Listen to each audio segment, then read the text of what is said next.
కన్నతల్లి ప్రేమకు పరిమితులుండవు. తన బిడ్డకు ఏ కష్టం రాకుండా ప్రతిక్షణం కంటికి రెప్పలా కాపాడే అమ్మ ప్రేమకు మరేదీ సాటిరాదు. అయితే కొంతమంది వివాహేతర సంబంధాల్లో ఇతర కారణాలతో కన్నబిడ్డల పట్ల కర్కశంగా ప్రవర్తిస్తున్నారు. అమెరికాలోని శాన్ ఆంటోనియోలో మద్యం మత్తులో ఉన్న విక్టోరియా క్రూజ్ అనే మహిళ అమానుషాన్ని కొడిగట్టింది. విక్టోరియా క్రూజ్ భర్తతో విడిపోయి ఒంటరిగా ఉంటోంది. ఆమెకు 12 ఏళ్ల కుమారుడున్నాడు. ఓ రోజు రాత్రి విక్టోరియా తన ప్రియుడితో గొడవపడి పూటుగా మద్యం సేవించి మత్తులోకి వెళ్ళిపోయింది.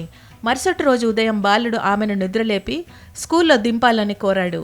ఆమె కుమారుడిని ఒంటరిగానే స్కూలు దాకా నడిచి వెళ్ళమని చెప్పింది. దీంతో పిల్లాడు చేసేదేమీ లేక 30 కిలోమీటర్ల దూరంలో ఉన్న స్కూలుకు నడిచి వెళ్లడం ప్రారంభించాడు. అయితే అత్యవసర వాహనాలు వెళ్లే ట్రాఫిక్ లేన్ల పక్కనే ఆ బాలుడు నడవడం ఒకరు గమనించారు. వెంటనే అనుమానం వచ్చి ఆ వ్యక్తి పోలీసులకు సమాచారం అందించాడు. స్పందించిన పోలీసులు ఆ ప్రాంతానికి చేరుకుని బాలుడిని స్కూలుకు తీసుకెళ్లారు.